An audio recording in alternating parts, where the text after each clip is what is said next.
దేవాదాయ శాఖ పరిధిలోని ఆలయాలకు ప్రభుత్వం భారీగా నిధులు మంజూరు చేస్తుందని మంత్రి ఆనం రామనారాయణ రెడ్డి తెలిపారు. ప్రకాశం జిల్లా కందుకూరులో నిర్వహించిన మీడియా సమావేశంలో ఆయన మాట్లాడారు.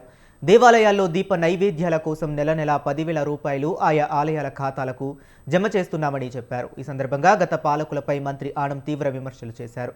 ఆలయాలను అపవిత్రం చేసేలా మాట్లాడడం, విధ్వంసానికి ప్రేరేపించడం దుర్మార్గమని ఖండించారు. ఆయన ప్రజలు ఇవ్వకపోయినా ప్రతిపక్ష హోదా కావాలని అడిగితే స్థితికి విపక్షం దిగజారిందని ఆనం ఎద్దేవా చేశారు. 50 హెక్టార్ల భూమిని రిజర్వ్ చేస్తామని నగరవనానికి రాష్ట్ర అటవీ శాఖ, కేంద్ర అటవీ శాఖ, పార్లమెంట్ సభ్యులు పెద్దలు వాళ్ళ యొక్క ఆలోచనతో పార్లమెంటు ప్రాంతాల్లో ఈ నగరవనాలు ఎక్కువగా రావాలని వాళ్ళు ఎక్కువగా కృషి చేస్తున్నారు. ఒక్కొక్క నగరవనానికి ఎకరానికి 4 లక్షల రూపాయల చొప్పున ఇవాళ మన ఆత్మకూరులో తయారు చేసే ప్రాజెక్టు 50 ఎకరాలకి 54,02,00,000 రూపాయలు కేంద్ర ప్రభుత్వం చూస్తుంది.